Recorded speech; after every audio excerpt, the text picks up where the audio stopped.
The silent live. Let's just meme our readings tonight, or mime our readings tonight. Today is Mother's Day. Happy Mother's Day. I got a candle going here for my mom. My grocery store was so sweet last week. They gave bouquets of tulips to all the women that came in there. You know, they didn't even ask you if you were a mother. They just asked you if you'd like a bouquet of tulips. It was so sweet. So I got a free bouquet of tulips over here, which Skewy keeps messing with. I know that. Well, I don't know if it's all Starbucks locations, but Starbucks today is doing a buy one get one free on all drinks so long as you have the app before 6 o'clock though. So if you're on the East Coast, you still have time. Yeah. No, you don't have time. If you're on the West Coast, you got an hour. So West Coast, I'm sorry, I bet West. So yes, Becca's hair looks lovely today. I got it chopped off yesterday. So the only reason I did it, I was telling Jennie and Johnie on text, is because I have to go into the office Tuesday, and then next week I have to go back into the office on Monday, and it's just like I can't go in there looking like a homeless person. I mean, it was a disaster. Like I was embarrassed. Like Friday night I washed my hair and I braided it, so it wasn't that bad, but it was bad. You said you cut 7 inches off, but yet look how long it still is. Well, it's to here now, but it was like way past. I mean, and that's what me keep like cutting it myself, you know. And it was just, I didn't realize when I stopped coloring my hair that gray hair is so dry, and I've never had an issue with tangly hair until I stopped dyeing it. And it's like, so the lady showed me how to do all this stuff, like deep condition every few weeks and all this other stuff. And I was like, well, here I was thinking I was going to save all this money not having to color my hair every 2 weeks to spending a bunch of money on like deep conditioners and all this other stuff. Like, even if it's not gray, like I don't have gray. This is my natural color, but my hair is very dry compared to how it was when I was younger. So I have to use a lot of conditioner. Tingles easy, like I get bedhead a lot easier. Yeah. She told me there's this one product I picked up at the salon because she did a deep conditioning treatment on me yesterday. Like she put it in there and then she put steam on it, and then I had to sit there in a bubble for like 30 minutes. But she sold me the product and she said to do it twice a month because it lasts up to like 20 days, but because it's so dry. Yeah. And then leave-in conditioner, like a bunch of stuff. I'm like, holy crap. It's just like all this money on product just so that it doesn't turn into. And I can't wash my hair every day because it just, I used to wash it every day because it, so fine and straight. Yeah. Wasn't a big deal to blow it dry. Now it's so dry I can't wash it every day. I have to use pretty intensive conditioner on it. Nope. And Deb Z says, and Johnny, what about your hair? Johnny has it easy. Johnny has it super easy. Get tired of it, just shave it off. You know? That's the part I don't like. If it would just fall out on its own and just be gone forever, I'd be okay with that. So you want to be like Peanut or yes, don't fall out in patches, just all together in unison. Just jump off and stay away. I think we should get Johnny a Trump toupee. A nice pullover toupee. I'm definitely not wearing no wig. That's hot. Here, I'll make you one out of cat fur. You can put a little cat fur on your head. It would not look good with his complexion at all. I don't need orange hair. And it's not even. I'd have to make sure I brushed it from Lucy. Ugly white, yellowish. It looks like pee. Like he's got a dead possum on his head, you know? It's disgusting. On Shits and Pants now over and over and over again on the court record. And not only that, orange turd. It now has orange turd on the court record. Thanks to his own lawyer asking for me. This lives forever. Like 60 years from now, when people go through presidential archives and their history books, you had a president that was named Von Schützenpants. Von Schützenpants and Orange Turd. That's karma for you. If you want to be a horrible person your whole life. Oh, I don't know if you saw Johnny. She was doing a rally the other day. I don't know if it was today or whatever, but they were showing the clips on Twitter. And I have it in the questions for tonight. He was praising Hannibal Lecter. Yeah. As if he thought Hannibal Lecter was a real person, Johnny. I'm like, that was a movie. But and even so, why that guy? But, yeah, and I praising him like he was a great guy. You know, cannibalism is great. I was like, oh my God. Like he's lost his what's left of his one brain cell that was like on life support. It's done. It's gone. But yeah.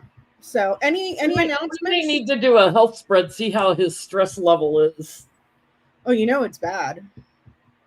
Because he is really losing. Like the Hannibal Lecter thing, he didn't even tie it into anything else he was saying. It was just so random.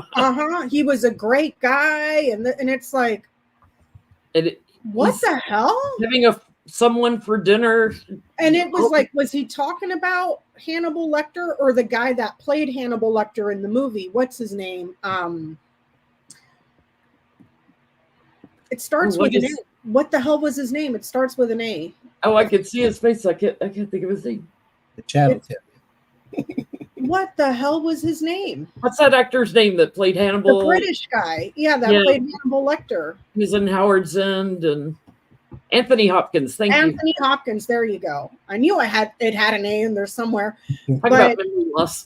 Yeah, but I don't know if he was trying to refer to Anthony Hopkins or if he was talking about Hannibal Lecter in general. Like he was just.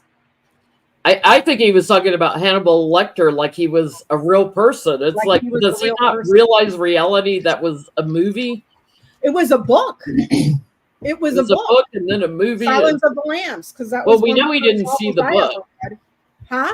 We know he didn't read the book. No. But he would have seen the movie. Did you see Rod Stewart was trending on Twitter? Rod Stewart? Because was it Roger Stone? Tweeted out a picture saying that this crowd was at the MAGA rally, and not because I guess Democrats were saying that he had a really small crowd, and they started tweeting out this picture. No, it was actually billions of people there, basically. They claimed 80,000 people were there. The picture they were using was from a Rod Stewart concert. The rally in New Jersey, I think it's Westwild or something like that, New Jersey. People were walking out of the rally. And they showed an aerial photo, and I'm like, that looks maybe like 10,000 if I'm being generous. If that, like, I don't know, but that's in the. People were tweeting photos from concerts, stadium concerts where you'd have 80,000 people there. And they're like, no, this is what 80,000 people looks like. That looks like 2,000 or 3,000 maybe. Yeah. Maybe. I mean, it's like his inauguration. Well, his inauguration, Johnny. Yeah. They made him prepay in advance because he had stiffed them before, that community in New Jersey. It's a blue state, basically.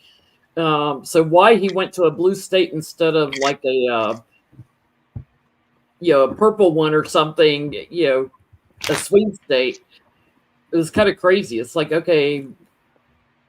You don't want to go too far. You got to be in court tomorrow. Yeah, he's going to be in court. And then, and to Johnny and Jenny's point, when he goes to places where he's not welcome, he gets booed right off the stage. Like it happened to him at the baseball game, the football game. Like he just gets booed, So I just love that. Well, who did you mean by orange turd? Oh, I think I meant Trump. Stormy was awesome on the stand. Yeah. Calm, cool, collected, and taking none of it. And she was walking his lawyers, like straight up walking his lawyers, like, and we'll get into that when we get to the questions tonight. But are there any announcements? I have readings available in September if anyone would like to book those. Coming soon announcement about September, October seminars. It's going to be the last weekend of September and the first weekend of October, but I don't have it up on my website yet. So be watching for that if you didn't get to sign up for the June one. If you're coming to the June one, can't wait to see you. Next month.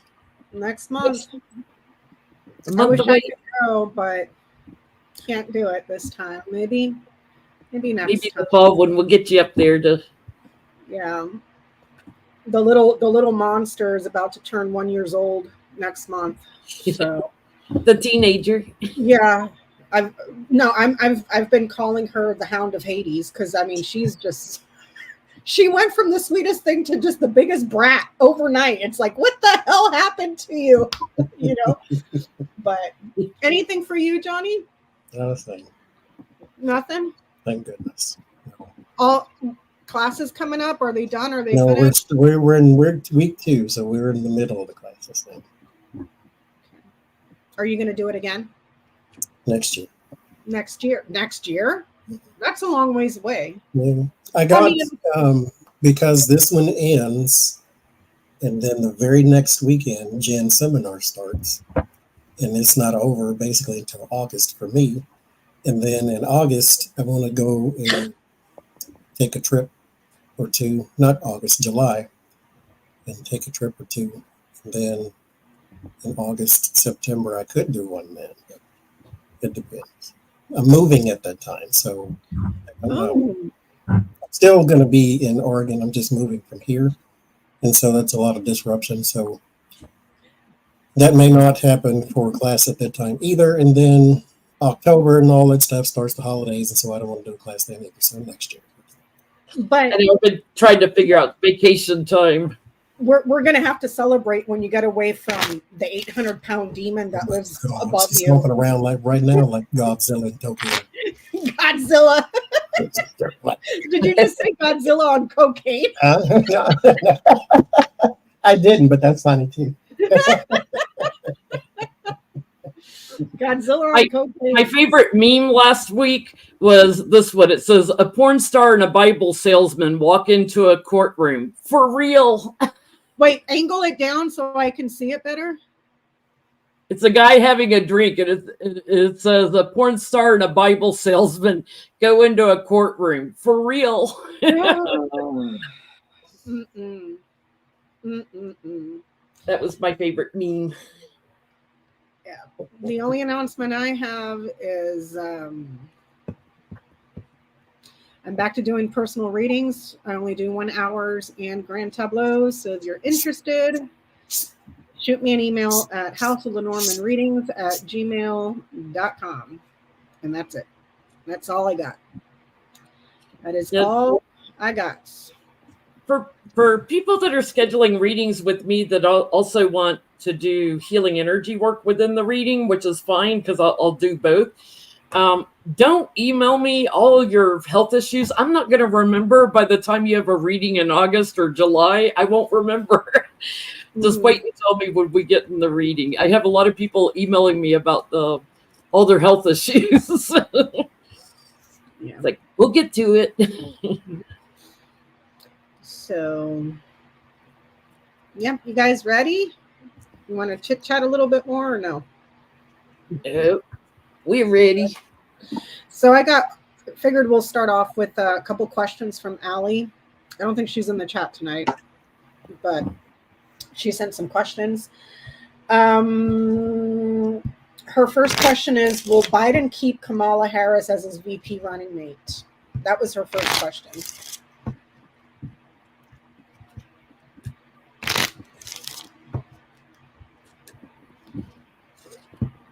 Yeah, even her husband, he went down to Georgia and was campaigning for them. He's been wonderful. Doug, our second gentleman.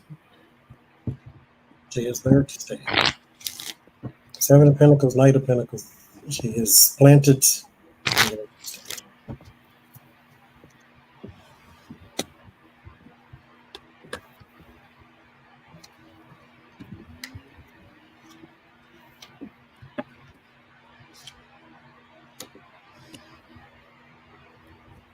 Yes, she promotes healing, judgment, returning. She's secure. I think this must be her husband there. Like he's out, campaigning, looking at options on the road. Yeah, he's not going to change. He's stuck with her. I got a yes. She's very energetic, has a lot of love, has a lot of wisdom, good ideas. So yes. Allie's there seems to be a mutual respect between them, which Trump never had with a VP or anybody. Oh God, no. I mean, he was looking to unalive his. Yeah, the last guy. Well, he didn't pick Pence. That ain't his friend. No, it was the one guy that ended up Paul Manafort. That picked him for the evangelical votes. Mm-hmm. So, okay, next question. Who are the Okay, wait, hang on one second. Sydney, why do you think I sound uninterested and cold? Apparently a business model that works for me. Maybe you want to go watch another channel. Uninterested and cold. I'm sorry. Laughter doesn't appeal to you?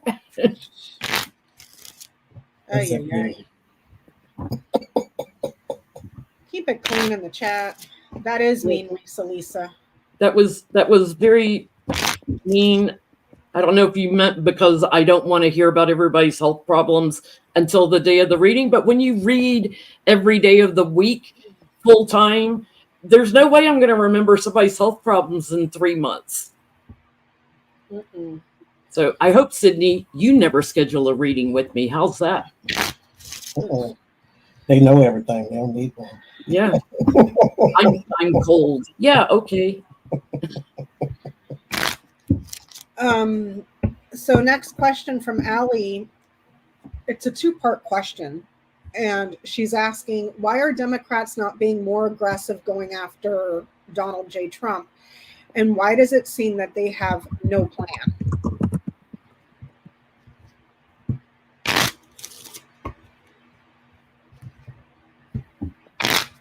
I kind of feel like they've been more aggressive. Yeah, me too. Are they being passive, though? What's that, Johnny?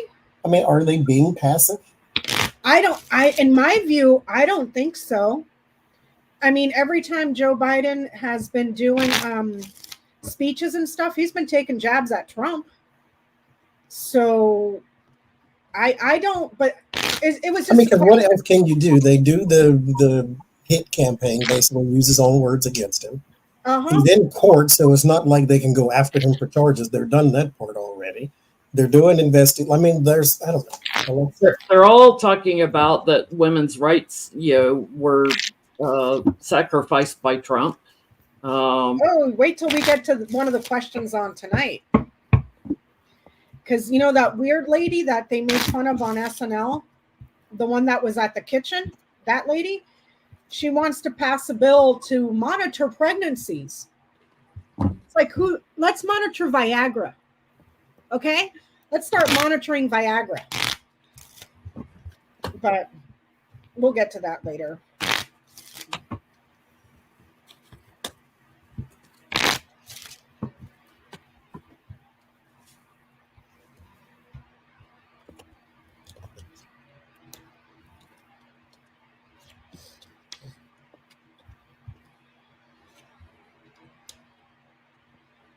Yeah, I get that they're victorious now over the lies and the manipulations, and they're also trying to promote some healing. So you want women's rights, better vote blue, down ticket as well as Biden, right? You want to save democracy, you better vote blue.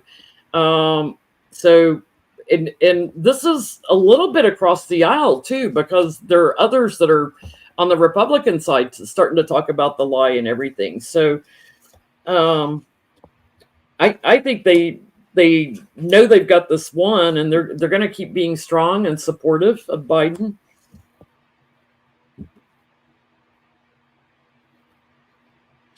I mean, there's always a few that are softer spoken, right? But in general, I haven't seen that. I've seen Joe Biden making direct jabs at Trump, and the previous administration and all his crap policies. But I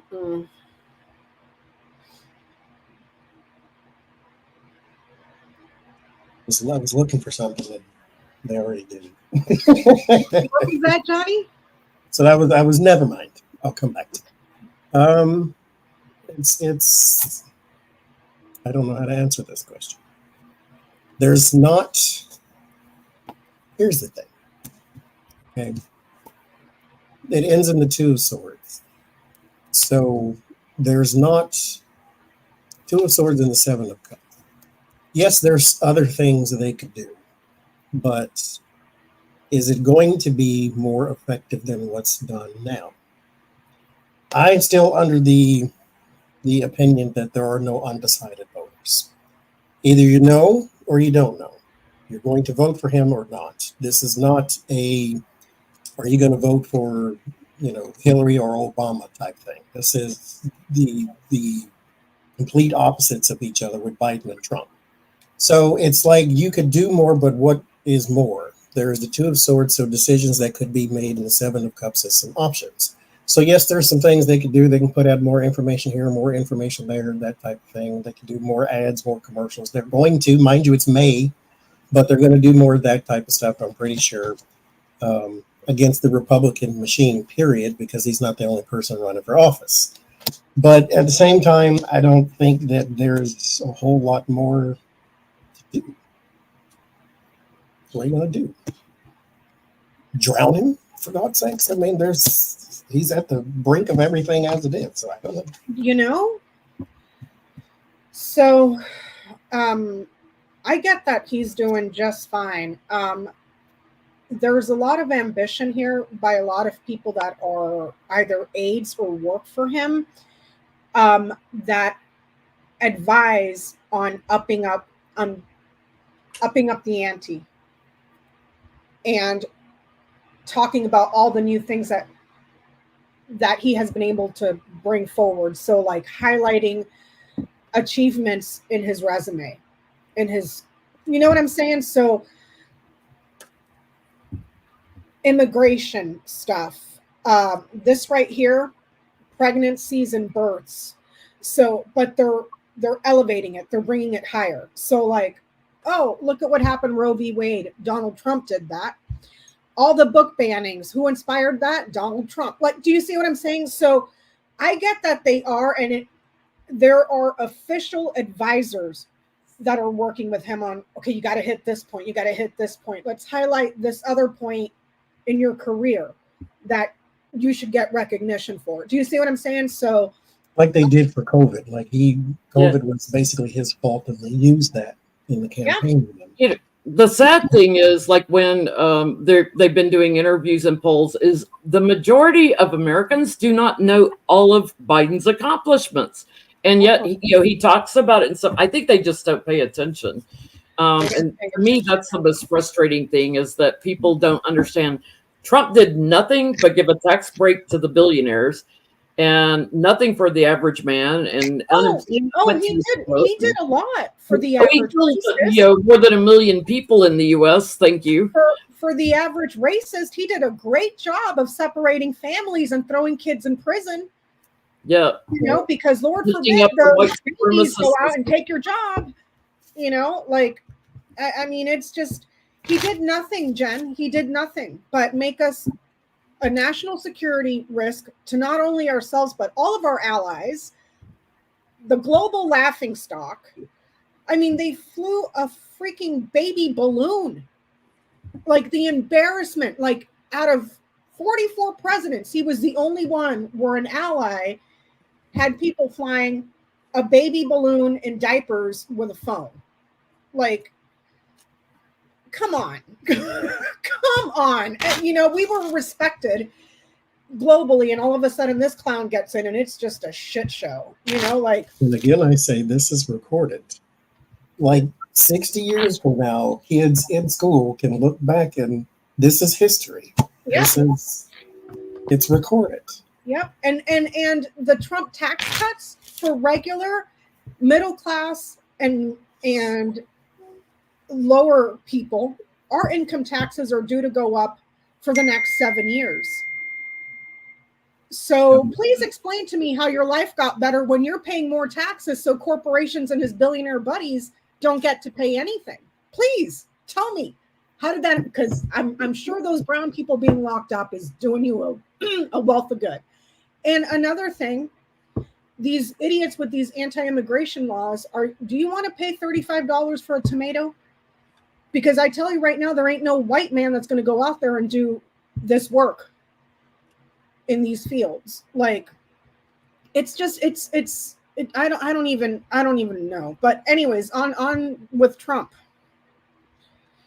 it's being reported that he used a bunch of sneaky accounting things, and he owes over $100 million to the IRS. To the IRS. And mind you, Hunter Biden was just indicted for a few $1,000s in back taxes. We're talking Trump, $100 million. $100 million in back taxes that he owes. Plus interest. Uh-huh. So, I saw one person say it's probably closer to 200 million because of the interest. Because of the interest. So I want to know, is he going to be indicted just like Hunter Biden for not paying his taxes? I just saw it today on the Twitter. I guess they were reporting it since Friday. He's already been found guilty of tax fraud, right? In the state of case. Yeah, in the state of New York, you know that he committed tax fraud. And to my knowledge, Letitia James sent that stuff over to the IRS because it's also federal tax crimes. But the IRS has been very hush-hush. Well, I think it was the New York Times that was originally reporting it. I'm not sure. But they're saying that he owes $100 million in back taxes. Right. And Hunter, to Christina's point, Hunter has already paid his back that he owed. And it was only a few $1,000s compared to $100 million. $100 million. If he had that kind of money, he could pay off E. Jean Carroll right now. Trump may owe $100 million for double dip tax rate. If he had that kind of money, he wouldn't have to pay that $7,000 and $2,000 split payment for his gag order. Yes. See, there it is, right? See, okay. Go ahead, Johnny. Go ahead. Here's the thing I want everybody to take away. When you speak words, they manifest somewhere in your life. If you speak them in earnest, you can say, oh my God, that's killing me, and it's not going to kill you. Okay, fine. But if I'm sick today, you're going to get sick because that was bad intention. And so the universe will give you what you want. This report says that he could owe $100 million if he loses the IRS audit fight. What did he say all these years? That he cannot show you his taxes because of why? He was being audited. Now he really is, and they found a whole bunch of stuff. Mm-hmm. Put stuff out there unless you really want it. And that's what he just did. And there's your example. So learn by example. Donald Trump is the example for everybody. Don't do this. Yes. Preach, Johnny. Preach. I'm going to say yes in about 3 months because he manipulated his taxes. And they're not finished with him yet. There's more work to be done. But they've caught him. They've trapped him in all the details about his family's money. An investigator may take a little bit of time, but I do get get the higher ground, go to a higher court, like federal court, with charges. And I think Melania too might get in on it, but that's a yes. And that's a yes, taking an action. And that's a 3-month card for me. So I'm going to say maybe in about 3 months, he's got additional indictments coming. Johnny. Two cards fell out, and I was going to stop there. I'm like, well, let's pull the rest. We're here, so why not? But he owes. This is my card for America, Queen of Pentacles, and this is the Six of Pentacles, which means you have to pay her. So, yeah, that was the two cards that fell out. Then I started pulling, and I'm like, oh, yeah, is he going to lose this case? And then this comes up, and then this comes up. This comes up. And so, and then it ends in the Nine of Wands. And so, yeah, you're going to be under a lot of. You owe $500 million to old girl in New York. That wasn't enough. Like, nope. And he was out there with the shovel, just kept digging himself in deeper, Johnny. Like, get it all. Get it. Take the insoles out of his shoes. Take everything. And here's the thing. It's like he doesn't know when to shut up, because I honestly don't think that he thinks he's going to be held accountable at all, because he's never had to in his 70-something years of life. So he thinks that he can just go out and do whatever he wants, and he'll just take it to the Supreme Court and it'll just live there forever. I get a yes. There's the money, a lot of it from the business that was blocked or delayed. Also, an abundance of problems. Yeah. That was a huge risk. You're yes, sir. Yes. Yes. Get ready for indictment number 5, Donald Trump. Let's see, how many counts does he have? 94, 91? No, they dropped it down. It's 88 now, because the judge in Georgia dropped a few. So he's down to 88 felony indictments in 4 different jurisdictions. So add the IRS on God knows how many freaking counts, 34 counts, 21 counts, like who knows? So since we're speaking about Donald Trump and money, it was just recently reported he got caught bribing oil executives to give him $1 billion to his campaign. $1 billion. Quid pro quo. Dollars, like the Dr. Evil, for his campaign in exchange to take away all of the Biden regulations and just basically give them a free-for-all, so that when they screw up, the taxpayers can clean it up, The way the earth is for. Yeah. He openly committed quid pro quo. Like, you give me $1 billion, I'll do this for you. Like, just as blatant as you could be. And here's the thing, though. The guy has a track record of being a freaking loser. He loses everything. Everything he touches, he loses. I think there's maybe a handful of people that he endorsed that actually won out of the hundreds that he endorsed. So he's not good at winning. So from an oil executive, you're thinking, okay, well, if I give him $1 billion, I'm going to get trillions back in profits. So, okay. But then at the same time, well, why would I give him $1 billion if the guy couldn't find his way out of a wet paper bag with directions? He can't win. So why would you give him $1 billion when, if you look at real polling, he's losing across the board, So it's like, the only reason I'd give him $1 billion, so I can kind of see it, is because he's the ink pen. He's the what? Behind him, he's the ink. He's just the pen. He's just the signature. The people behind him are going to create my bill for me, and they're going to push it through all their other little friends, and then hopefully it passes. But I have to get to him first because he's the one that's going to sign. Well, the oil executives were having their lobbyists and their lawyers write up the laws, because they didn't think anybody in the new Trump administration would have the brains to be able to do it. So not only do they think he's stupid, they think anybody that's around him is just as stupid. I mean, they kind of are, because why are you following him when you've seen everybody else leap off the cliff too? Or get indicted too. Get indicted, This is not a ball pit. You're going to fall to your doom if you go off this thing.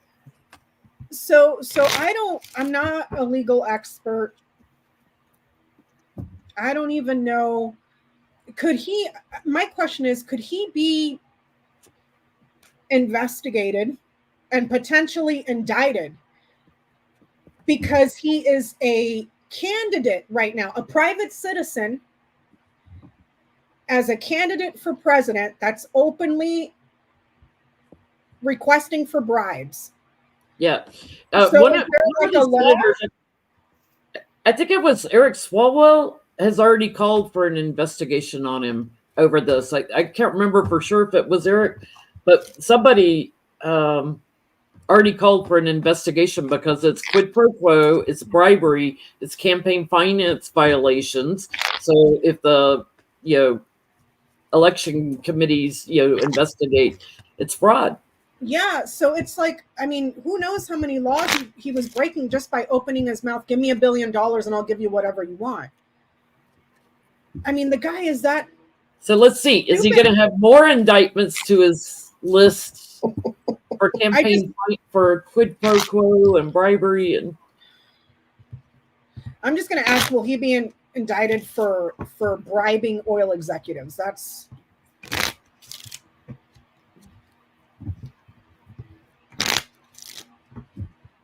Bizarro world. Oh, Sheldon Whitehouse. Thank you. I couldn't remember who it was. Thank you, Noel. It would be Sheldon Whitehouse. He's all over everything that deals with, public corruption. So let's see here.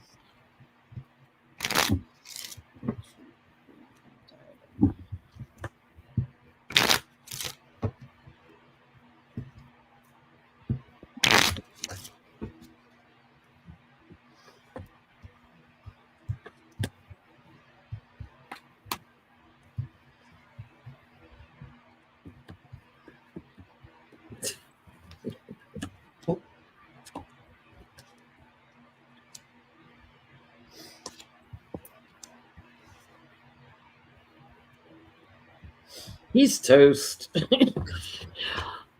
Loser. I just can't. Toast. He is just toast. It's like you're just partying, having a good time. You're toast. There's more indictments coming, because he's a loser, and it's the things he said, about money and bribery and everything, and it's treasonous. It's a betrayal. There's going to be a very strong case moving forward against him, and could bring him down. Like, that's a yes. That's a yes. He's got indictments coming. There's a man's name I think we may hear first with the King of Pentacles. There's the Justice and the Hermit. So those are the first two cards. Justice is justice, Hermit is investigation. So yes, there will be some all that. But there's also going to be some people coming forward with some information. And this compounds. Like, it's not just him bribing oil execs. This may be part of another tactic or another conversation. So the conversation may have been broader. And there are some people here with some info. Those are whistleblowers for me. But this man you may hear about first, because he may have been either on the call, initiated the call, or idea for the call or something. Because Donald Trump, yes, he's greedy. He will ask an oil exec, give me a bunch of money. But this may have been somebody else's idea first. And then his name is just the biggest in the room. But yeah, there's going to be a whole bunch of investigation on this. Yeah, people meet his name. These are just oil executives. How many other people has he solicited that we haven't heard about just yet? Yeah. I don't know if it's because of the insanity of how much money he was asking for. $1 billion. $1 billion. I guarantee you he offered the Exxon guy that was the one that prices.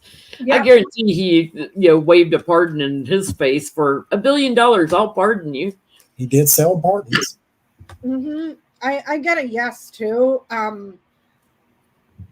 There's a lot of punishment and guilt here for corruption, and there's a good chance that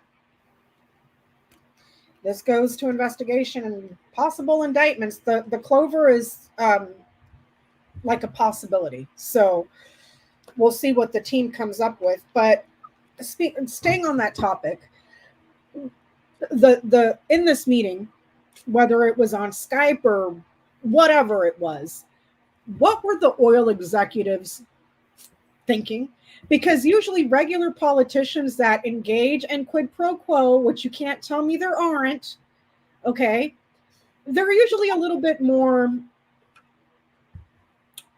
sophisticated in how they ask for scratch my back and I'll scratch yours. Not out and, hey, give me $1 billion, I'll do whatever you want. You know, like they're usually a little bit more sophisticated with that stuff. So I just want to know, what were the oil Menendez and his wife? Just give me a couple of gold bars. I'll take care of that for you. So what were the executives thinking when he straight up asked them for $1 billion? Now, do you think it was $1 billion individually or $1 billion collectively? Like, because can you imagine if he asked for $1 billion from each person, from each company? I can imagine that, yes. To his campaign, which you know he's using as a slush fund. Because he wants to be a billionaire and he's not. He's barely a millionaire. He couldn't come up with $9,000 for his gag order without 2 installments. Oh my God. This guy, dude. There's this desire to, maybe one of them learned to like jump out of the window of the burning building type thing. There is the plans to vacate in a haste, because this is coming down and somebody can see it. But this is not like the majority, but whoever it is, with the Queen of Swords, this is like advice. So maybe somebody's counsel or something that was there instead of the exec itself. But this is advice, this is counsel, and then they went and informed whoever they needed to inform. This is the worst idea that has ever existed, because he basically just walked up to me and said, "Hey, Scooter, let's break the law." And that's basically what he did. Like those memes, get in, stupid, we're going criming. He didn't say, hey, let's make a deal or so. No. Hey, Scooter, let's break the law.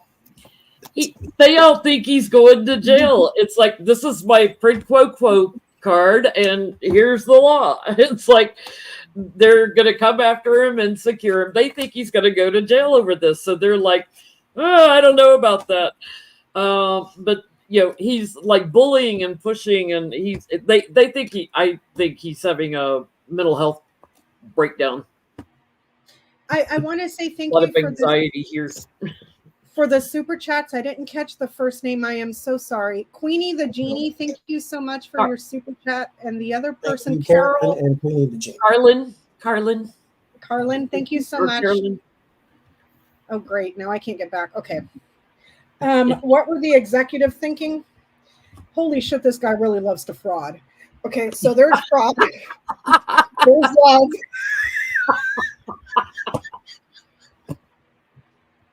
There's a stork. This guy really loves to fraud. And this is going to end up in prison, and we might go along with him if we engage. Because it's not just Trump that's going to get in trouble for soliciting the bribery. It's going to be the people that bribed him as well. But what were they thinking? Holy shit, this guy loves to fraud. Like, fraud love, baby. He loves it. He just loves it. He's not even going to get $1,000 from them, but because they're going to be afraid that it's going to be looked at as pay to play. Yeah. You'd have to give it to somebody. Well, I mean, mind you, keep in mind, when he had in his pocket Michael Cohen, they were giving it to him. A couple of companies, and I brought up because I was almost worked for them almost at the time. AT&T paid $130,000 or whatever it was to Michael Cohen for an audience with the king. And so you don't have to give it straight to him. You just need to find somebody that he can say, hey, okay, give me my money type of thing, to buy favors in a meeting. It's just, and the thing is, he's not smart. He's really stupid. So all he knows how to do is the playbook that he learned from that one lawyer. What was his name? The thug lawyer that Roy Cohn. That's all he knows. He is incapable of his own independent creative thought to come up with anything new. It's wash, rinse, repeat over and over and over and over again. So everybody knows his playbook. And these executives, okay, they might be shady people too, but I think that they're smart enough to see everybody that fell off the cliff already and everybody around Trump being indicted. You know, that's a huge chance to take on a guy that's like seriously super low in the polls, you know, to, hey, let me give you $1 billion. And also, more trials coming. And there's the FBI knocking on my door because I just engaged in bribery. Like, no. You know, like, I mean, you can't even keep a gag order. Maybe I shouldn't do business with you at all. Speaking of which, the gag order. Let's rewind it back. Stormy Daniels. I didn't, you know, there was no camera, so I was just catching stuff online. And I got to give it to that woman. Round of applause for Stormy, because she was quick-witted, she was snarky, she was on the comeback. And you know, what bothered me about the whole thing is that Trump's lawyers and even Trump himself on Stormy Daniels' testimony basically called her trailer park trash. Basically, like, hey, if you want to get out of the trailer park. They slut shamed her. They slut shamed her. Mind you, they'll slut shame Stormy Daniels, but nothing about the guy that was sleeping with her. Paid for sex, basically. Well, and paid for a wife on top of that. Yeah. You know, so it's just the double standard. And because of her profession, she chose to do that. And she seems fairly confident in her decision to be an adult film actress. But what bothered me also about that whole situation, and director, by the way, she's more in directing than acting. Yeah, and what really bothered me about the whole situation is, regardless of what her career is, you know, what we're not talking about is how she was young at the time. She was 27 years old and he was in his 60s. That's fucking gross, for one.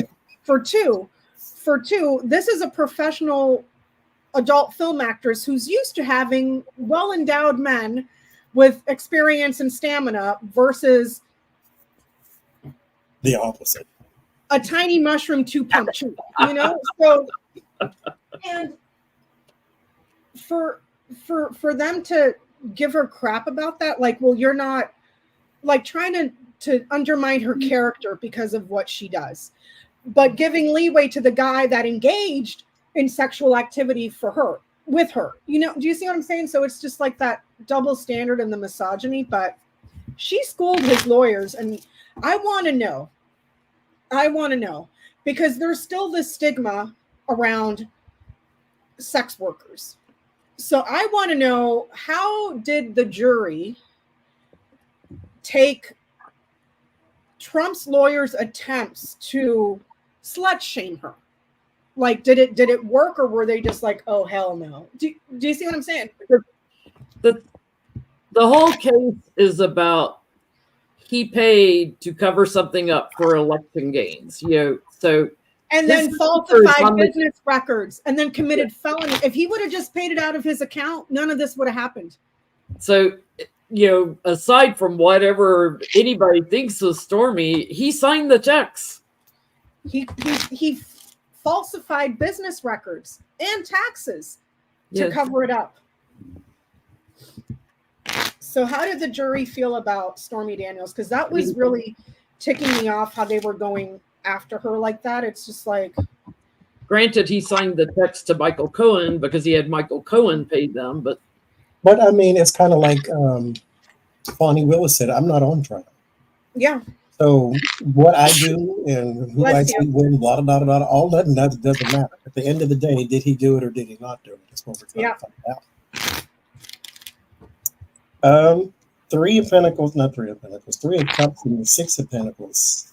What? The idea or it may be split to where, thank you, Jennifer, to some see her more like party girl, and then some seen her as having an affair type thing. So you may have some that passed judgment and some that didn't care. But all in all, with the Temperance and the Chariots, it doesn't weigh on the decision, because the Queen of Swords is knowledge, logistics, stats, that type of thing, the boring stuff, the stuff on paper. So it's not emotional at all. So how I feel about you sleeping with him when he was married, I don't care. At the end of the day, when I read this piece of paper, that's not what I need to think about. And so they some passed judgment and some didn't care. It didn't have any bearing on their opinions, I guess. So you're not getting anything that the Trump's lawyers did an effective job of undermining her reputation. They basically brought her to the forefront so that she can be judged. That's pretty much it. Like, judge her and then move on to the next thing, which they were going to do anyway. I get they saw her as being attacked. And, don't forget, like, she couldn't even get out of the room because Trump's bodyguard was out there. Thank you, Judy. They saw it as an attack on her. So the judgment that was there, it's against the men. I get that they saw her as hanging on and being quite powerful, quite strong in who she was. So I don't get judgment against Stormy. Yeah, I don't get that either. I get the book, the moon, the heart, the clover, and the anchor. So the book in reference to something that was, thank you, Dr. Clements, the book in reference to knowledge, but also wanting to keep something secret. And then the moon, heart, clover, and anchor,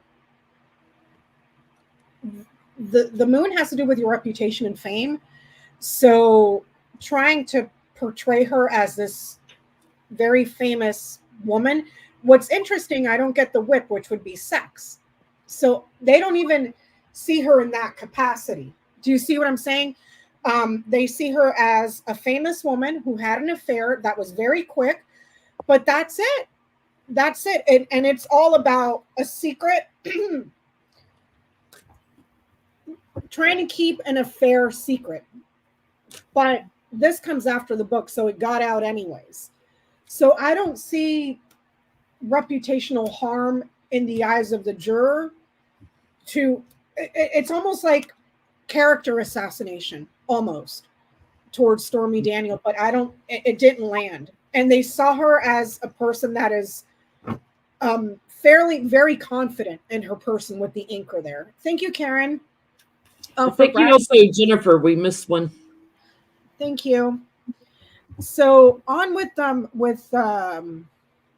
any other questions with Stormy Daniels? Because I mean, she had a bunch of great comebacks, and there was one of Trump's lawyer, the female lawyer, kept asking her questions about the orange turd, and she's like, "That's not what I said. You're putting words in my mouth." Like they got into a little, I wouldn't say altercation, but a little. You have to correct him. Corrected, yeah, by Stormy Daniels. They tried to trip her up and they couldn't. And I was watching Lawrence O'Donnell, and he's like, this is a woman that has never been to law school. And she owned Trump's lawyers, like owned them. So I did have one question. Yeah, go ahead, please.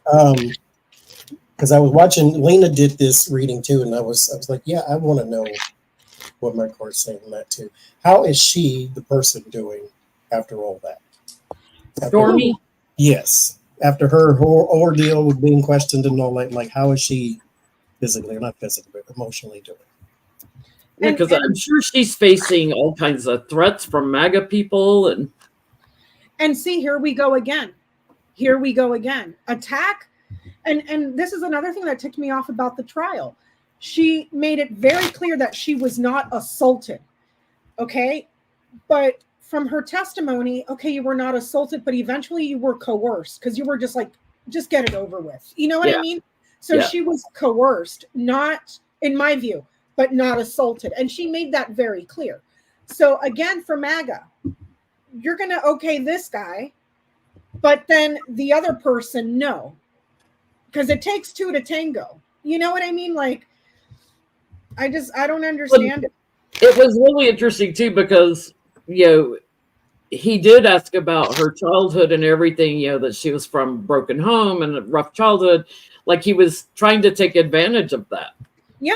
Like, oh, I can get you on The Apprentice, you know, waving stuff. So, and with a liar, and with such a liar that he is, you know, he would have never put her on The Apprentice, because who wants a trailer park trash whore? Those would be Trump's words. I'm putting words into his mouth, but I'm just patching together stuff from the testimony. You know, why would he put somebody like that on The Apprentice? Because that would look bad on him. Do you see what I'm saying? Like,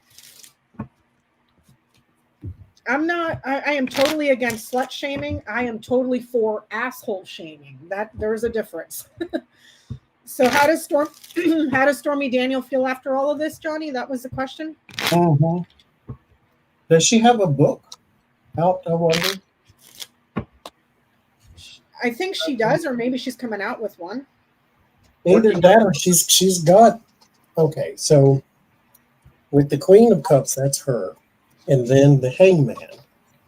She's gotten some sort of enlightenment here, some sort of revelation too. So she's creating something. And make a tarot deck, Stormy. We know you like us. She reads tarot too, Johnny. Uh-huh. So there's something here. She's gained some sort of enlightenment. But as far as like reputationally, she's being attacked naturally with the Knight of Cups and the Ten of Swords because she dared to say something against their king. And so she is being attacked there. There is some guy, though, who either will give her a platform. He does very good for her reputation and her strength.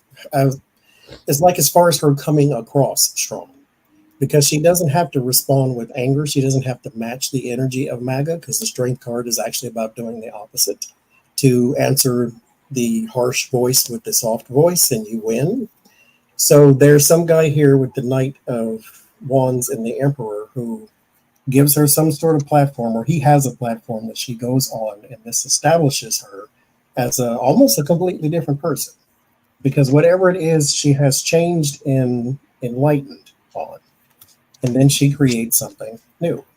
And so whatever this thing is, it didn't tell me how she's doing, but it said she's got something coming her way. So good for you. They're saying in the chat that she does have a book. It's called Full Disclosure. Well, she's got something else coming. This is new. I mean, she's having a hard time, and I think, you know, it's pressure. It's like, you know, she's probably got to walk around with a security guard now. It's things that she didn't have to do in the old days. But I think she's thinking about taking some more legal action against Trump. You know, she's quite strong, but for things that he has said.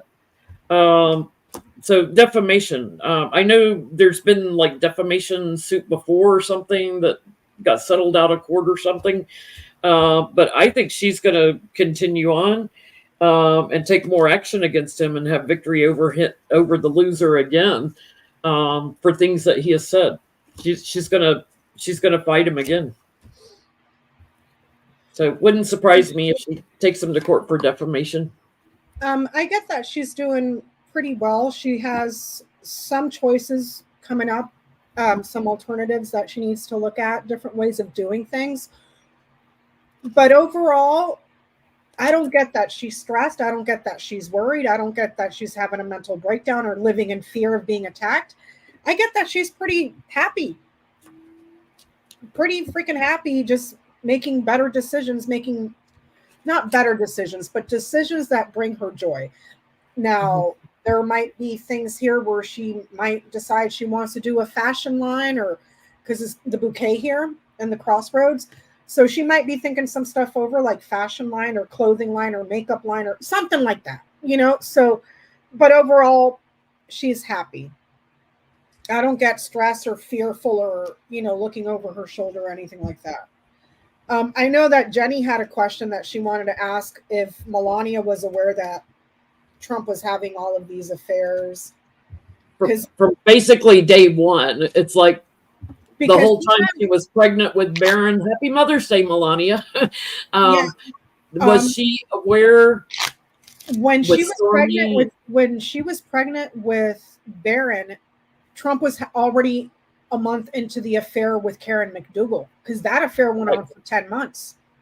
According to Karin McDougal, they were involved for 10 months. So was she aware? And maybe because they have, came up, they have separate bedrooms. That's on court record now. He keeps a separate bedroom from his wife. Thank you, Stormy. Did she encourage him to go off with other women because she didn't want to be with him?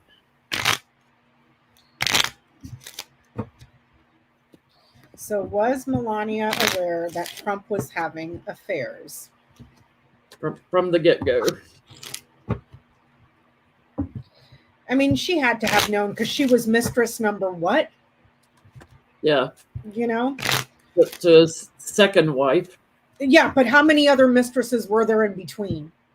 He was just one of the mistresses he married. And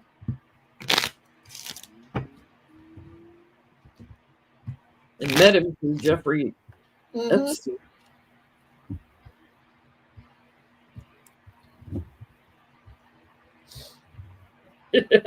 I got the cheating card on the bottom. Stealing, cheating, getting away with things. Yep. Burden from the start. Yeah. That's clarity, truth. But here's the thing, okay?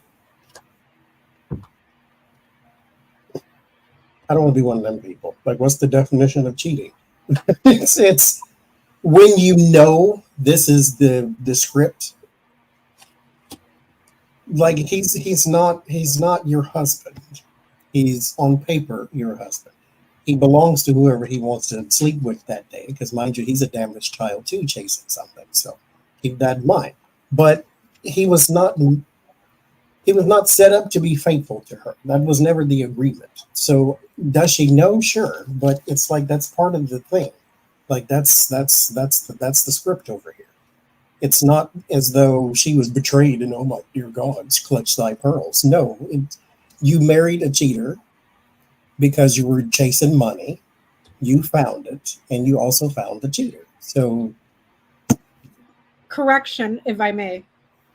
Melania Trump, yeah, she wanted money. She's a gold digger. She hit a freaking sewer line instead because that is nothing but a walking STD case that's about to go bankrupt right now. So, and she was all in for the lifestyle. I think from the get-go she thought about divorce, like taking for the money. But then it's like, oh wait, where is the money? Like there, it's not there. Yeah, she hit a sewer line. I'm telling you. So I get the bouquet, the birds in the tower. She was well aware of the gossip and the chit chat and everything else, the phone calls, the text messages, the chit chats, the everything. But it was all for her own ambitions, and she just let me just get married, and then I'll just be over here by myself alone. Because this is also the card of being alone and lonely. But well, she got her visa and U.S. citizenship out of him. It's rumored she met him through who? The Epstein. It's like if you find a partner in a crack house, then don't be surprised when they go to your house and also smoke. You found him in a brothel, and you think he was going to be faithful to you? A brothel full of underage girls. And you were one of the brothel people. So it's... But Johnie, in her defense, she can't see because her eyeballs are like this from all the freaking facelifts, She thought it just said broth. This is the broth. They got broth here, chicken broth, beef broth. I'll have some fun. That is all I can eat because I model broth. That's all she eats. I model and I do nude soft porn too. I go on internet and make it all over the place. I don't give a fuck about Christmas. Just make it cute. No, what a skank. She's just as awful as he is. I'm telling you. She's just as awful, if not worse. Yes, she is. So Jennie had questions about Barron because I found out that they were going to make Barron a Florida delegate or one of those election people, and I was like, oh shit, this kid just turned 18. He's going to end up with a criminal record by the end of the year. As one of the electors. But there was a statement released by Melania, not by Trump, that Barron has previous engagements. So in other words, she's saying Barron's not even going to be at the RNC convention, which usually the families are there, right? When Obama was nominated, there's the whole family comes out on the stage. So she's basically saying Barron's not even going to be there. Yeah, and she's basically it's saying like Trump's not going to be at his graduation because he's going to be in Wisconsin. and just like that's her saying, I don't want my kid to end up with felony charges along with her dad. Well, that's my question. Like, did Melania stop him from doing it? Did Melania squelch Barron doing it? And if so, why? Was it her? Because we realize Barron doesn't have his own media. I think Tiffany Trump is going to be a delegate too. So I'm sure Melania's going. Oh, hell let's no. take Hunter Biden one in whatever state he's living, Delaware or wherever he's living. No, but see, the difference is anybody associated to Trump is going to end up with a felony indictment because it's going to be 2020 on repeat all over again because he is just rinse and repeat. That's all he knows how to do. So they're going to do 2020 all over again. And she probably didn't want her kid with felony charges. What's really bad with Barron, putting Barron in there, we know Tiffany and her billionaire husband probably live in Florida, right? But Donald is not supposed to live at Mar-a-Lago because it's a club, not a home. And therefore, Barron and Melania aren't supposed to live there. So it's basically saying, yeah, we live here. And to be a delegate. A friendly reminder that during an interview a few years ago, Trump didn't even know Barron's name because he referred to him as Melania's kid. Well, Trump said the other day that he did, after Melania released the press release, he said that Barron probably couldn't do it. He was just 17. He's a kid. He's 18. He doesn't even know his kid's age. Because keep in mind, Donald Trump does not care about his offspring until they're grown and he can be exploited. Same with Don Jr., Eric, Ivanka, Tiffany, he didn't care because that was Marla's kid too. And now Barron, it's like he wants you to be in the spotlight now that you're of age. After that, before that, he didn't care. He wasn't going to play with your Tonka trucks and your Legos and throw the ball around. None of that now. No, he wants his kids with him when they can be used as a human shield against whatever criminality he's committed, and then he throws his kids under the bus to save his own skin. Because he's going to go up to that child and say, hey, Scooter, let's break the law. I get exactly what you were saying. Go ahead, Johnny. I'm sorry. Thank you, Janet. Go ahead.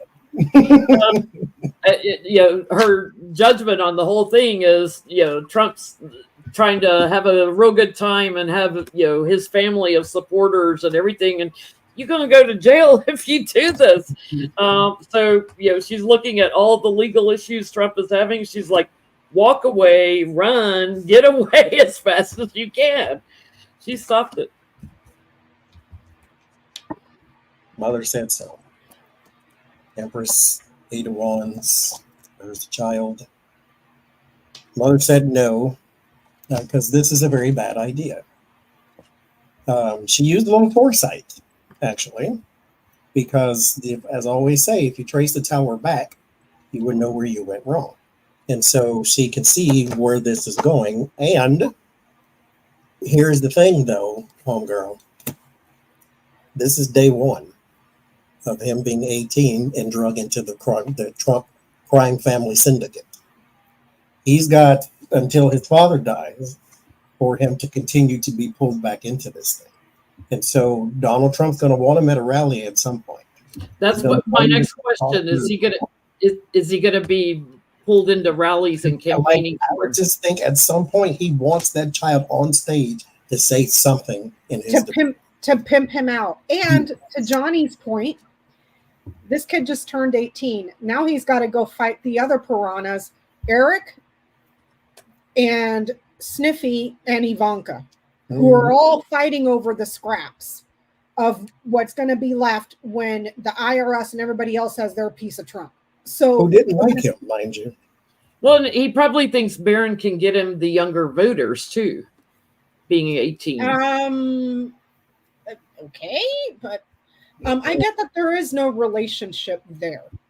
And if he were to go this route, it's a promise to ruin. It's almost like it's guaranteed that you are going to just have a very, very bad ending. So just leave that alone. So follow-up question: will Trump get Barron to a rally campaign for him?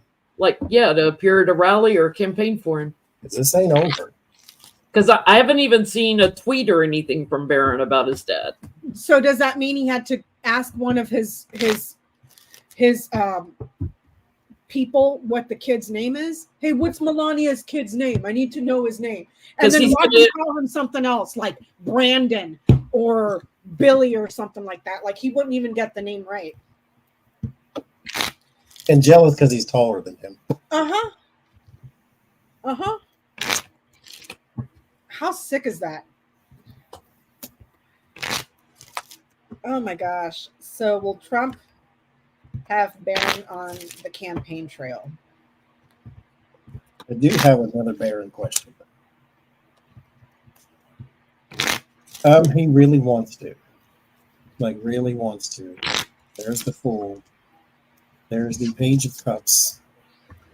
This is a bad idea for a number of reasons, as we can all imagine. But it's a bad idea for the child. This would lead to some issues and rumors and hearsays and things of that nature. This is very bad for the child. This man is Teflon to the point to where he's hated, and he can't be any more hated than he actually is. Well, he probably can. Don't underestimate. But over here, no. But this is very bad for the child. Forget him. The child, it suffers with the rumor and the innuendos and the this and the that, and so this would be very bad. But he wants to. I don't see it happening, but he does want to. He wants him big time to help raise money, raise funds. But Mom is like, nope.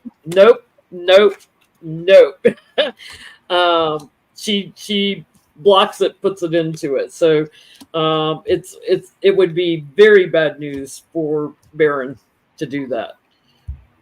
I get Barron stays home. He needs to. I just feared that Trump will win that battle eventually, but you know. You had another question, Johnie, about Barron? I did. It's rumored that he wants to go to NYU. Barron wants to go to NYU? Yeah, that's the rumor, that Barron wants to go there. But whether he goes there or wherever else. My question is, will he be ridiculed or teased or ostracized because of his family? Okay. Is that what he's facing, or will he be all right in his own bubble? New York is not kind to the Trumps. No.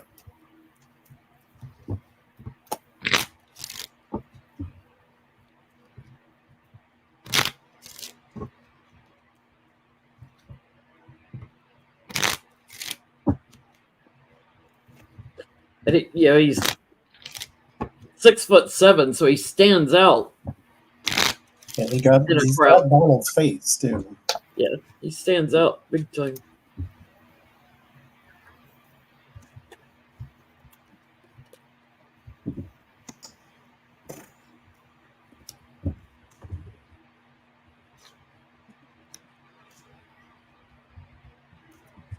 Wherever he goes, yes, that will follow. He's got support, so it's not as though he's going to just be out there thrown to the wolves. However, this is attacks or chaos, and then there is the devil. So there will be some of that going his way, some of that that negative speech, if you will. With the Temperance and the Three of Pentacles, though, he'll have a soft landing. So it's not as though he's going to be pushed to the brink of depression or anything like that, because he is also rumored to be on the spectrum. So I don't know. I'm not going to diagnose it, but I don't know if that'll have some sort of factor into this. But yes, there will be some, but he'll be fine in the end. He's going to have to go through a year, maybe even two, of this type of behavior, but he will have a clearing eventually. I think he'll move to a different school because people will talk about him and ostracize him because nobody likes his family. So I get he gets an offer from another school where he can focus on the work. So I think he'll shift and go somewhere else. I didn't ask about NYU. I just asked, will he be ridiculed? That's what I asked. In general. I get maybe even bullied. False friend that are critical, or they criticize, or they abuse. So that's where I came up with bully. And it could be because of chronic fraud, like, oh my God, your dad's in jail, he's such a fraudster, blah, blah, blah. Because of his father's sexual, also because of his mom's, she's plastered naked all over the internet. Everybody knows her too. Everybody knows her too. Everybody knows the siblings. Unless you're living on Mars, the consensus on the media and on the internet is that anybody associated to the name of Trump is trash. Mm-hmm. Trash. Just the worst of the worst, So I get a yes. Homeboy, change your name and disassociate yourself. Because there ain't nobody in that family that's going to do you any favors, not even your mama. So I got another question. Like her either. I got another question about Melania. Does she hope Trump goes to jail? Okay. I do. She doesn't campaign with him. She doesn't go to his court case with him. She has nothing. I'm sure that's because that's not on her prenup. Yeah. Does she secretly hope he goes to jail?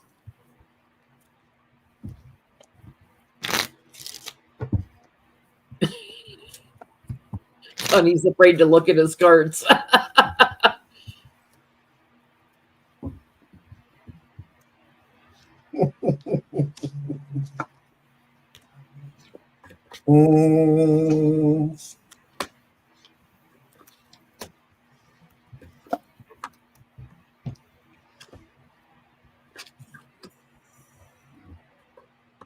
Yeah. There is, yeah. There, I think too, there may be a slip up. This, because mind you, okay, let me say it this way. It's going to be rumored, but not confirmed, that she said this to somebody. So some hairdresser or some close friend or some text message, some whatever. There's rumor, because this is the sun. The sun is exposure as well, but you cannot hide anything in the sun no matter how hard you try.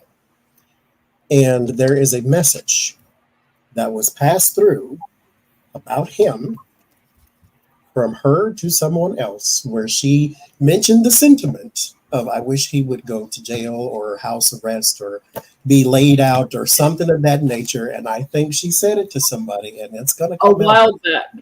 A while back, somebody close to the family, a while back.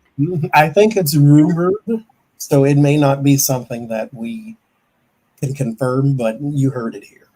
Because she looks at him as a bully and everything, and it's almost like she wishes like the gag order would take effect now. Like, go ahead and burden him and lock him up. But the love is burdened. But yes, she would like him out of her life, and if he goes to jail or gets locked up somewhere, she's going to file for divorce. That's my divorce card. But she has said something to somebody a while back about it.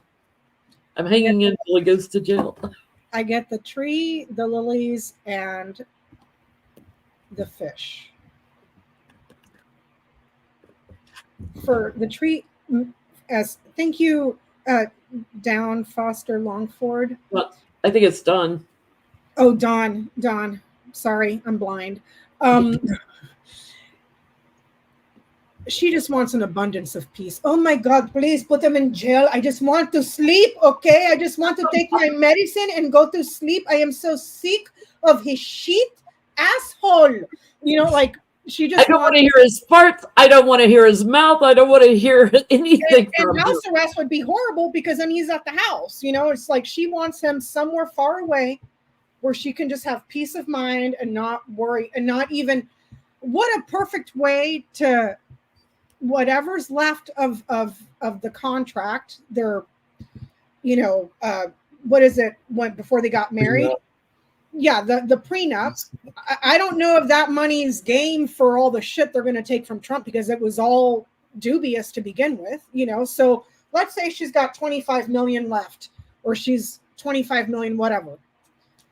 She doesn't want 25 million where he's going to be in the next house over, a state over. No, she wants him out of her hair. Like, you know, let him go to Camp David and die she's there. Been married to him longer than anyone. 18 years she's been married to him. She doesn't, and then she doesn't have to go through the trouble of filing for divorce or anything. Let the law take care of the problem for you. And I still get to keep everything, you know? So, hey man, those two are peas in a pod. They're just awful people, both of them. They were like, they're not in the same pod because they have separate bedrooms. Like God said, like this was God. God created Trump and said, this right here is an asshole, but he needs a friend. And then he made Melania. This right here is an asshole, and they're going to be perfect friends together. She needs U.S. citizenship, so you know that's what happened when God gets bored. He makes assholes. So people were leaving Trump's New Jersey rally. They were just leaving, and he was in the middle of giving a speech. They were just like, "Peace out." So why were they leaving? Why were they leaving? Put his ashes in the toilet.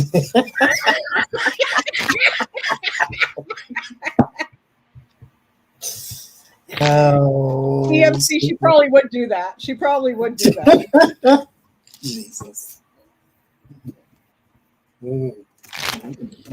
So why were people leaving Trump's New Jersey rally?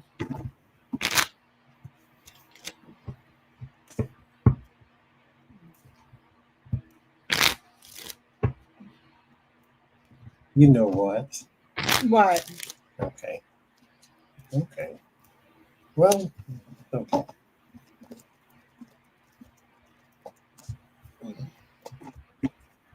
Okay.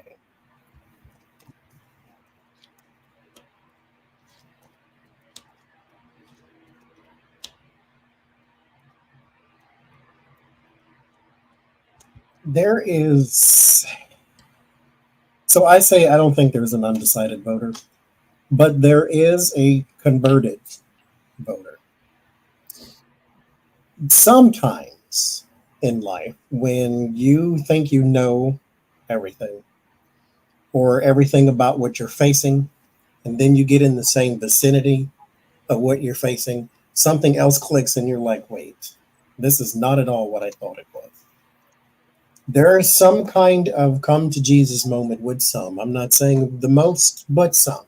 Whoever this would represent, whoever was in the event. This is your events of some sort. The temperance card is about a reconciliation, a balancing of the internal, to where you may have saw him in person or heard him speak in person, and then something in the room touched you specifically and said, this is not what I thought it was. Maybe I've been naive with the Six of Cups, but the word of warning is the Lover's card. He turned somebody off completely, and this may have happened on a mass scale. I don't know. But they left because they had an awakening of some sort, which, fine. They were downwind of his dirty diapers, and they got a whiff of it, and they're like, that's all it takes. From the first row to the last row, it was his image. He turned somebody off with his image. He ended their friendship, like those persons who were in the cult, basically, because they believed everything that man said. That's the lover's card and the betrayal card, and then the temperance and the 10 of swords. Someone had Jesus found you and has awakened you, pulled you over to the other side type thing. So I get the ring, the sun, the fox, the clover, and the storks. Why did they leave? He was promising a lot of things that are self-serving and fraudulent. And it's almost like it's just, he's repeating the same thing over and over and over again. It's the ring is a circle, so it's a continuation of fraud. Continuation of fraud and then overturning something. So who knows? It's like beating a dead horse at this time. The election was stolen, voter fraud, voter fraud, voter fraud, voter fraud. People are sick and tired of hearing that shit. Come up with new material. You know, this is like the washed up comedian that's just shitty and like they just don't have new material. That's Trump. Okay. And so they saw that he's promising a lot of things that are not on the up and up. The sun is also energy. So it could be promises that he made to the energy people that is fraudulent and self-serving for his own improvement. Do you see what I'm saying? So maybe they got wind of that, but it's almost, they caught on to this is circular. He keeps saying the same thing over, or he's talking in circles. Heard it before, and it's all self-serving, and he's promising things that he can't keep. Because he didn't deliver the last time we were here. No, remember it was infrastructure week for like 4 years. And then he was trying to repeal the Obamacare for 4 years. A new health plan that never appeared. Yeah, the new health plan that never appeared. And then build the wall. I need to take all this money. Oh, the wall is beautiful. And then all of a sudden, here we are 8 years later, and you're complaining about the immigrants. So either the wall didn't get built, or you built a shitty one. If we're over here, having the same problem, Not to mention, you said Mexico was going to pay for that. Yeah, you took money for build the wall and gave it to Bannon. So you got no wall, and you got another indicted felon over there. Yeah, with our money, because that was taxpayer money. And the crazy thing is, he goes there, to your point, and it's all voter fraud and the election stolen. This is rigged and da. Meanwhile, what you're not saying is, Biden is raising your taxes, or Biden is going to raise the gas prices, and Biden is in charge of inflation, and he's like, you could be blaming him for even stuff that he's not doing. You're lying anyway, so you might as well say all this stuff or go full on Gaza, Israel, or something. Like, you have things that you could be saying. But voter fraud, election fraud, voter fraud. And they heard that, and it means nothing. And so. No. And isn't it funny that out of all 40, we're on 6 now, 46 presidents, the only one in our long history that has ever been this fucked was Donald Trump. He's the only one. He is the only one. When he starts talking about a cannibal, like, there's no platform or agenda that relates to Hannibal Lecter. No, and I was going to that one next, because at the rally, he was praising Hannibal Lecter, a fictional character, not a real person, a fictional character. He thinks Hannibal Lecter is real. Referred to Jimmy Carter as Jimmy Connor as the president, and then he said Taradite Braceite. I don't even know what the hell he was trying to say, but he said Taradite Braceite. Yeah, and he thinks Hannibal Lecter died for some reason. So his quote is "Silence of the Lamb." Has anyone seen the Silence of the Lambs? So he's aware it's a movie. The late, great Hannibal Lecter is a wonderful man. He oftentimes would have a friend for dinner. Remember that last scene? Excuse me, I'm about to have a friend for dinner. As this poor doctor walked by, I'm about to have a friend for dinner. But Hannibal Lecter, congratulations, the late, great Hannibal Lecter. What's it got to do with Hannibal Lecter? Even in the books, he never died. He didn't die in the books. Is it just cobwebs up there? Like, what's happening? Buffalo Bill got killed. That was the guy that was killing the women and wearing their skin and putting the moths down their throat and all that stuff. But Hannibal Lecter did not die in any of the books. So I want to know, like, dude, his brain. Yeah, is he living in this? Like, at this point, it's in his diaper somewhere, because it's just like, how can is he so delusional that he thinks someone that he's aware it was a film? Did he think it was real? Is he so delusional he can't tell reality from? And here's the thing. Are all the people at his rallies sharing in that delusion? Because you have to be somewhat broken in the head up here if your cult leader is spewing garbage and you're just like, he's so smart, I love him. You know, like, the guy has the language level of a 2-year-old at this point. At this point. And he's like dissing JFK or RFK Jr., which was really funny. He's like, you know, he believes in the vaccine, blah blah blah blah blah. You know, RFK Jr. gets a worm in his brain. The one who promoted ivermectin, which is a horse dewormer. So apparently it didn't work on him because he got a brain worm. And here's the thing. Steve Bannon and all them came up with the genius idea to run RFK Jr. as a spoiler candidate for Biden. It is backfiring because most Biden supporters are people with 2 fucking brain cells. Look at that guy and go, there's no goddamn way in hell I'm voting for him.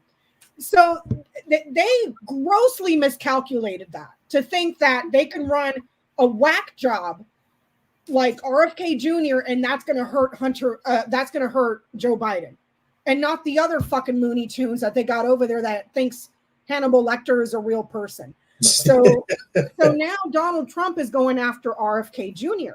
because the internal polling is probably showing we're losing votes to RFK Jr. because they're drinking the Kool-Aid, you know. He's got the pressure of the trial, you know, Stormy and David Pecker and everybody, you know, and then he's got, you know, the polling and RFK Jr. and then he throws Hannibal Lecter in. Is he losing his freaking mind? Yeah. Let's ask, is he losing his one brain cell that is on life support right now, y'all? Has he lost touch with reality so bad that he may not even make it to the RNC convention in July? I don't know how. And his grand tableau didn't look good. Like, it didn't look like he makes it. And he looks awful when he talks before the trial and after the trial. He looks so haggard and big. Oh, he better not kick the ball. I will personally go down there and give that stupid son of a bitch mouth to mouth. I don't want him dead. I want him alive so he can suffer the consequences for everything. Well, you better wear some kind of mouth guard because God knows what you get from him. I'll use a tube. No. I'll use one of Peanut's tire pressure things for the bicycle. I gotta give him mouth to mouth.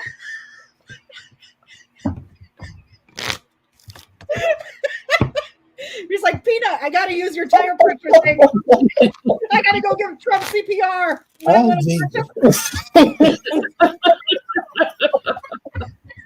And Melania will be smacking you away. Stop. Let him die.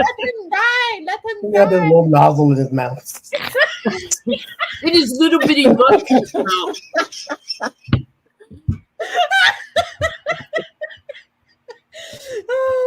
Oh, we're going to hell for that one. When we go to hell, honey, there's going to be a throne for the both of us. Okay?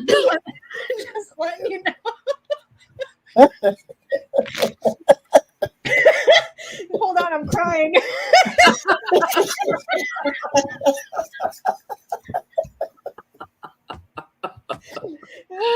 We're gonna go to heaven. God forgive us. Both you motherfuckers go down to hell. We got them. Donald like, 10 here's speed your thrones. Here's your thrones, petty people. Oh, Jesus Christ. Put that on your Christmas list. That's fun. One of the tire pressure things for the bicycles. Get it together.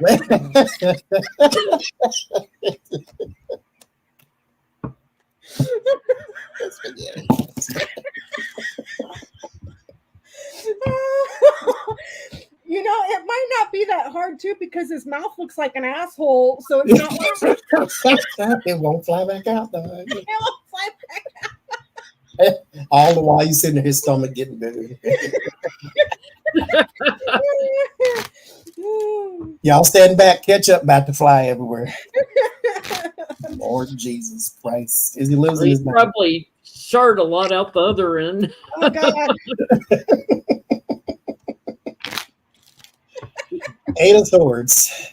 This is okay, mind you, keep this in mind. Okay. Get it to go. Keep this in mind. He is going through a lot that would stress anybody out, right? But your mental health, keep this in mind. I understand how trauma works in PTSD, but your mental health at the end of it all is still your responsibility, where that lives inside of you, not inside of them. That person can say the worst thing to you in the world and then walk off with no feelings whatsoever, but they left it all with you. So it's still your responsibility to deal with it. The Eight of Swords is a mental cage of your own making. Even if the outside world is bothering you, you're still in control of your own mental health. So is he losing his mind? He's lost it. And now he is playing with the cobwebs it left behind. Like a cat toy. Woo! He's doing one of these now and he's showing everybody. So we're kind of seeing the effects is all. Cobwebs and the cockroaches that are up there disclosing. He's naming them now. So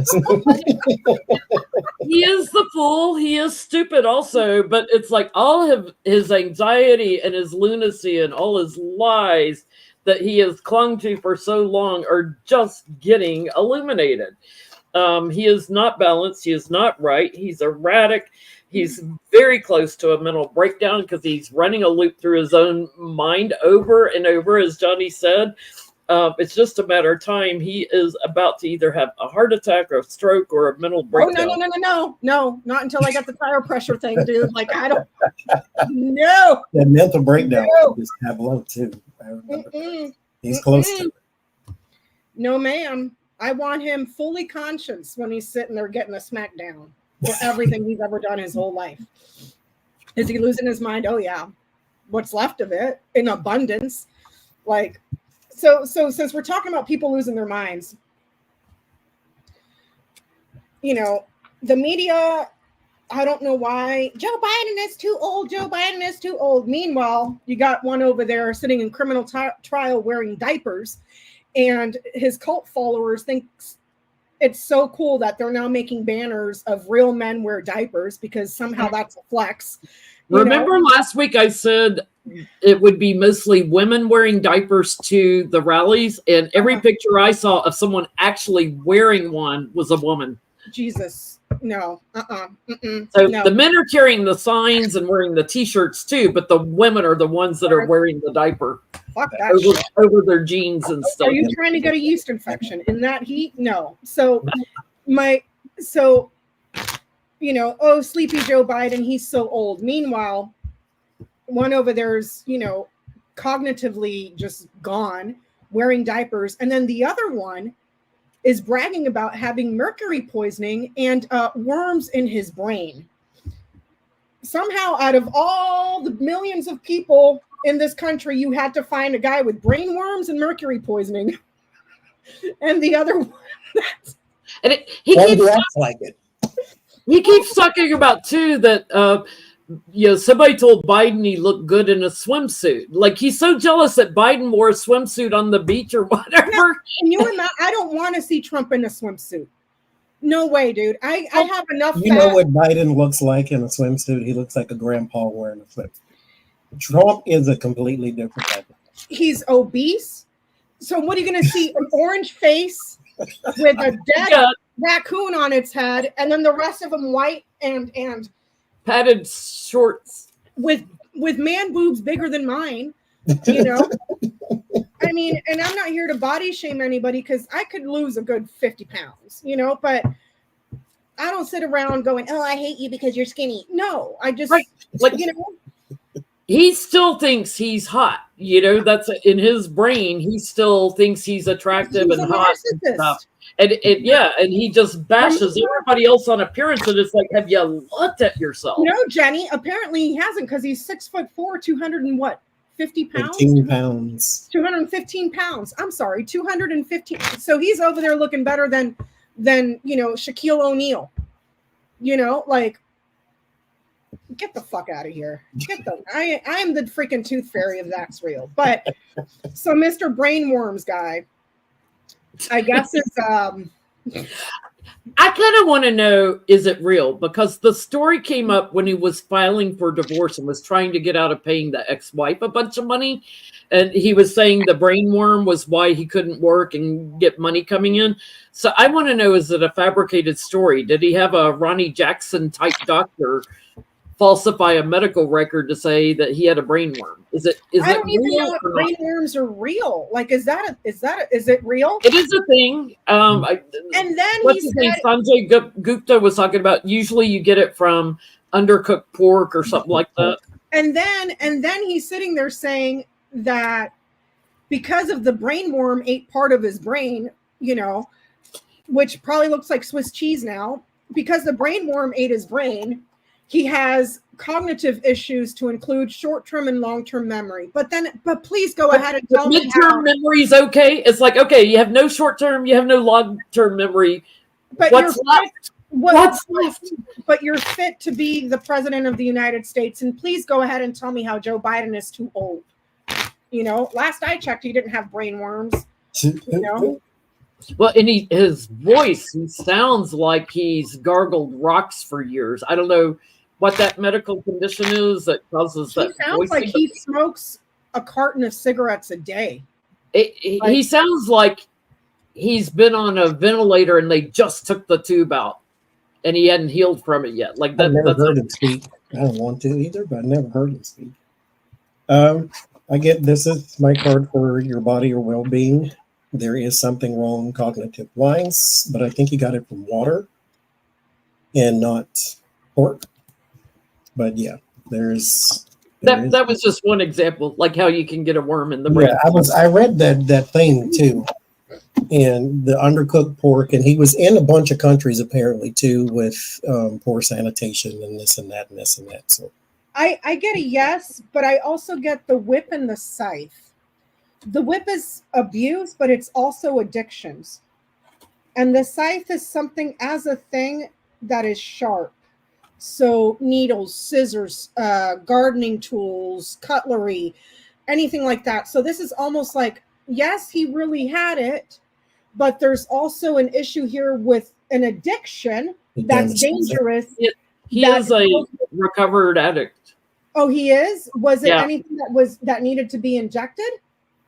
Probably, but he's a recovered drug addict. He talks about that. So yes, and he may have gotten it maybe when he was on a bender. I don't know, but it's just like, yes, he had that, but he also has an addiction here to something that's dangerous or that requires like needles. Yeah, that's interesting because the Page of Swords for me can be like a needle. Well, they're saying he was a heroin addict. Oh, there you go. Yeah, he's lying about how he got it. I get he got it while traveling. Affected the brain, that he secured it while traveling. So he's lying about how he got it, the details of it. And I get that was for because of the divorce. So and And because of heroin, that probably did something to his brain too. And while we're at it, please tell me how Hunter Biden being a recovering addict is such a big deal, but you're over there going, yay, go RFK Jr. with brain worms and addictions to heroin. And Hunter Biden's not heroin addict. Trump, a former cokehead, still, Adderall addict. Don Jr. would basically white powder on his face all the time. Yeah, and keep in mind, Adderall is legit, but crushing it up and strawing it up your nose is not so much. There's so many videos of Trump where you can see white stuff flying out of his nose when he's talking, like him sniffing, trying to sniff it back up. It's like he doesn't crush it well enough. So we talked about Trump and RFK Jr. because now he's like freaking out and attacking him. Well, not really. So is RFK Jr. really hurting Trump's? Because I know he's still losing about 20 to 25% of Nikki Haley voters that are never going to vote for him. But then you got QAnon people that are all team RFK Jr. So that whatever percentage that is, take that away too. So is RFK the anti-vaxxers in MAGA, they're definitely much more likely to get pulled away by RFK than someone who was voting for Biden. It's obvious. Like they did not think that through. No, and that was Steve Bannon's genius idea to run him as a spoiler candidate. Except, Bannon, you're on your way back to jail, Bannon. Yeah, I had him on the list tonight too, but I don't know if we're going to get to it. But let's see real quick if is RFK Jr. really hurting Trump's? Is he taking voters away from Trump?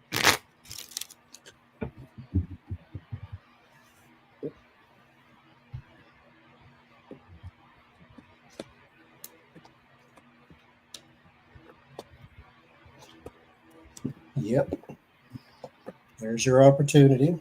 There's the movement and away.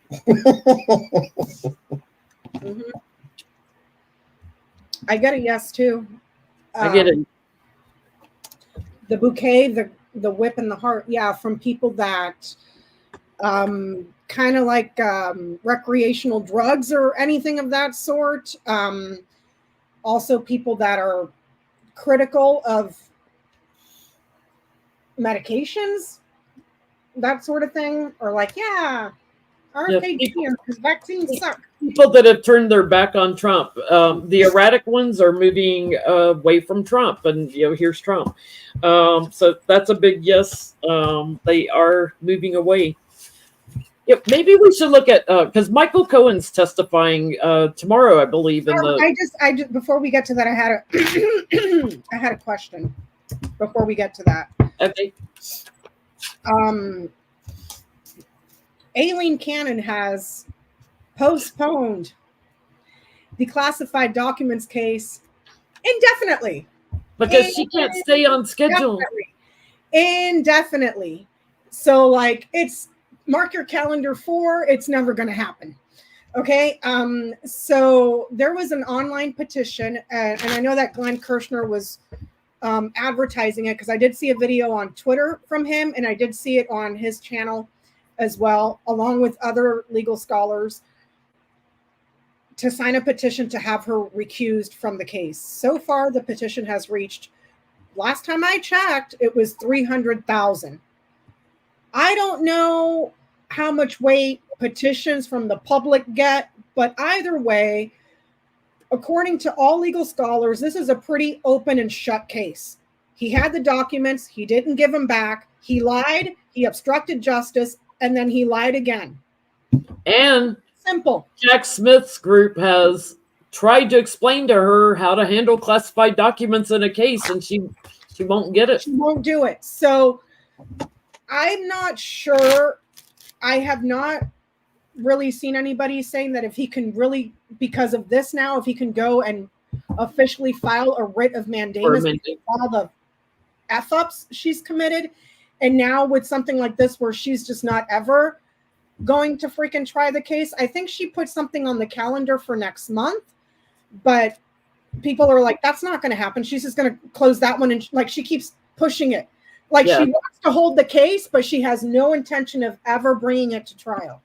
So I don't even know where to start, because it's like, is she going to preside over the classified documents case? Is she going to be removed? Like, I don't, Johnie, help me out here. Well, like, she may, like, you know, throw the case out once it starts or something, to find some stupid reason. So how is would Smith going to get her removed?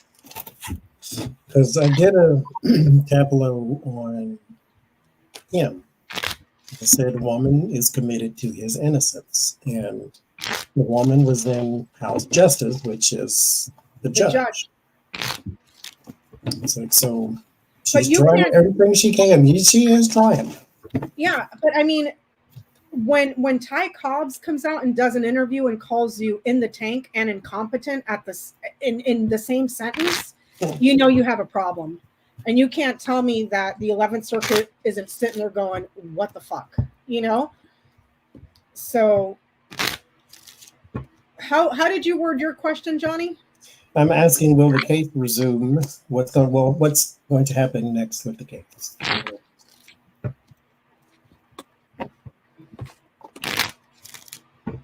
So I'm going to ask it this way. Will Jack Smith be able to bring the classified documents case to trial? I'm going to ask mine that way. Will Jack Smith be able to bring the classified documents case to trial? Because she's been signaling that I'm just going to let him off the hook.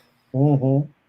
You know? She's still trying to secure something for him here, with the 5 of Cups being him and the 9 of Pentacles being secure. Again, she's committed to his innocence. Word of warning is the justice. I don't think anything's going to happen or push it forward. Here is the case itself with the Page of Pentacles. The 2 of Wands is plans, but the 2 of Wands is not an action except planning.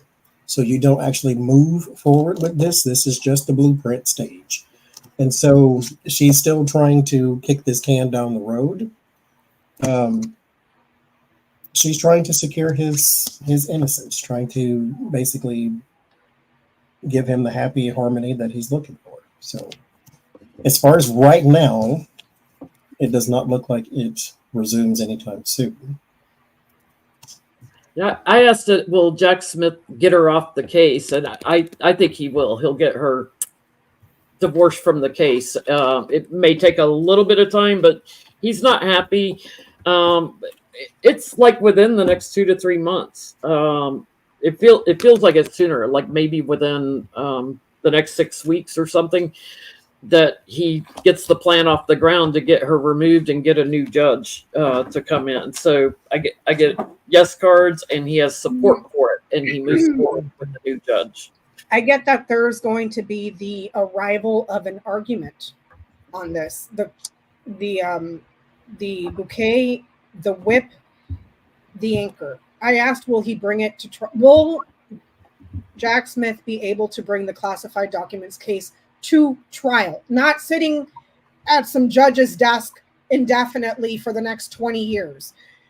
It says that there's going to be the arrival of an argument. So I don't know if he appeals this to, and the whip is number 11. So I don't know if he appeals this to the 11th Circuit, like, yo, what the F, you know? And not just that, but there's stuff that she should have done already that she hasn't even done, like SEPA Section 5, she hasn't touched, like a whole bunch of stuff. And then I asked again, and I got the birds, the clover, and the fish. There is going to be a lot of gossip and chit chat and people talking about what the hell is going on. So I don't know if that's in reference to people calling their representatives or calling, because this is calling and talking and negotiating, you know. So thank you, Susan Todd.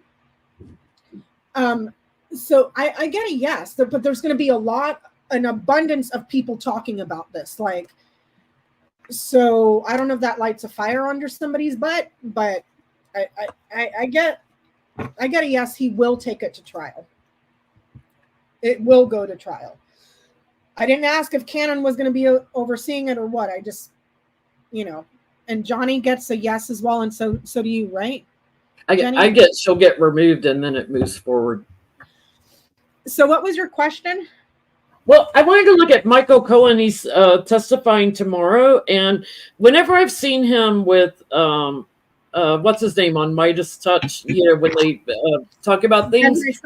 Ben Meiselas. Yeah, he's got more recordings. I mean, we've already heard some recordings and stuff. He's got documents and recordings, and so is there something really surprising we're going to learn from Michael Cohen's testimony tomorrow?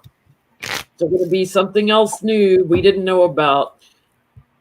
Because he was told by the judge, don't be talking about the case. And so interesting that he would record their conversations. That tells you all you need to know. Yeah, that's called cover your ass. Right there. That's called cover your ass. Because he worked for Trump long enough to know the guy always has a fall guy. Always has a fall guy. Like, he's played a little bit of clips on Midas Touch whenever they've been together, but he said, I've got more and I can't talk about them. So it's like he was told by the prosecutor, like, don't be playing these, out in public. Thank you, Phoenix. Yeah, Phoenix is saying that there's over 300,000 petitions to remove Aileen Cannon. But like I said, I don't know how petitions, how much weight they carry in the judicial in the system. State of Georgia. Well, this is in Florida for the it's federal. Yeah, in a federal court, I don't know how much weight they carry, but Is there something surprising? No. Is there something new? Sure. Yeah. Who's surprised anymore? But there is something new, and this may be an action of some sort. It, of course, is rumor, innuendo, lies, gossip, all that type of stuff with the Page of Swords. So there's a recording, whistleblower 2.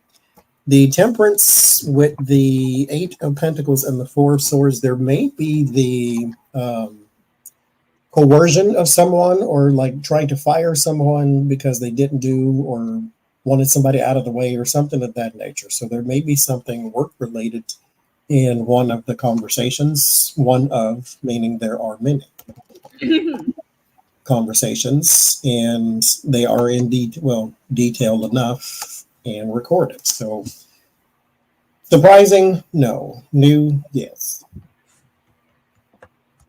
There's definitely more evidence coming. I'm getting there's a planted evidence or planted story to try to help Trump secure the election, and make him seem strong and everything. But like, there's a media planted story. So, I mean, we know they planted stories about Hillary and everything else, but there's something that is really problematic, and it's like, trapping Trump somehow. Because mind you, they did all the catch and kill, so they had to put something out there. Yeah, there's something really damning about a planted story I'm getting. I got pleasurable sex opportunities. There's sex, pleasure, opportunities, pleasurable sex opportunities. So I don't know. And repeated sex opportunities. There could be other people too besides Stormy Daniels and Karin McDougal. Oh, there definitely is. Because I mean, like, that was the first time he did that. Because it's sex, pleasure, opportunity. That's what I get. So we got 2 minutes. We're gonna close it out with our favorite Neanderthal, Marjorie Three Toes Gangrene. I have petitioned the world that instead of calling irrational women Karin, we should call them Marjorie Taylor Greens. Yes, not just Marjorie, because I know a nice Marjorie. You should, because boy, they're acting like MTGs. She crashed and burned this week, like making this whole fiasco about vacate the speakership, and then she gets on the floor and starts spewing bullshit. She gets booed by everybody. Her own party is booing her, and then she talks about something about Speaker Hakeem Jeffries, and then the Democrats start, yay, You know, like she's really dumb because she doesn't realize the damage that she's doing to her party. She really, I mean, by all means, give her the microphone every day. And they're letting her. They should have called her stupid from the start. You know, so Mr. Keebler Elf on the Shelf, Moses Mike over there. He looks nice. That man is a goddamn snake. I wouldn't trust him with anything at all. Like Kevin McCarthy was slimy in his trying to promise everybody everything. I for some reason, it's almost like, this is me just speculating, but he reminds me of a younger Mitch McConnell for some reason. Like, doesn't he, Johnie? Like he would play you dirty like that. You know, not with a smile on his face. Like he'll stick you with a knife in the front while smiling at you. Kind of slimy, you know? So she already pulled this stunt and it blew up in her face. And now the GOP is pissed off at the GOP were outside the Capitol holding press conferences calling her Moscow Marjorie. Her own party was calling her Moscow Margie. The girl is making enemies in her caucus. But at the same time, Steve Scalise is drafting articles of impeachment against Biden now for not supporting Israel staunchly enough and fast enough. And meanwhile, the Republicans wouldn't vote on the funding for Ukraine and Israel, right? So it's like they're talking out, like, so they're dissing Marjorie, and yet here we go again with impeachment crap. Yeah. Just a total chase our tails, wag the dog. So she's making enemies, and it's pretty damn clear. You know, and I don't think she's calculating that whatever she's able to fundraise is going to be enough to, and considering Donald Trump took over the RNC, good luck keeping the House, because that ain't going to happen. Because say bye-bye to all your down ballot people. Bye-bye. Yeah. You got the money.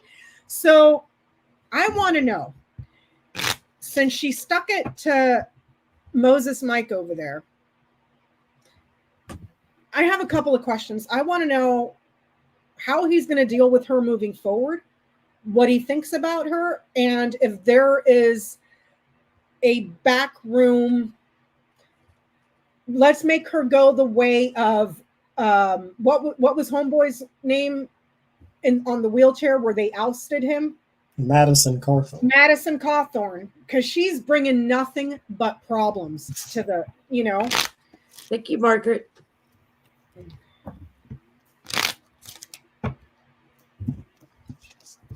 I mean, they could censure her. That's just a slap on the wrist. They could take her off all committees. Like, remove her from the committee so you don't have to hear her mouth in those committee meetings. And the thing is, she got drunk on power because McCarthy gave it to her to appease her and that wing of the party. Well, that wing of the party kicked her ass out. So she's, you know, so now she's a crazy person with no team, you know. She's delusional like Trump. She probably thinks, you know, oh, I could be speaker. And it's like, there's no way you would ever get elected. Her grand tableau shows that it's on her mind. It's words and woman. She wants to be speaker. Jim Jordan couldn't get it. Sorry, Marge. You wouldn't get it either. So how is he going to deal with her? Sequester. Thank you, NR. There is some sequestering because there is a new action to do such a thing. What does he think about her? She plagues his mind because, of course, he does. This is anxiety and stress and all of that because she raises a lot of stink and a lot of fuss and that type of thing. Which, I mean, she's a horrible representation to the rest of the world and to our own country, too, of what our government is. And so it's in disarray because we, the people, vote for people like her, mind you.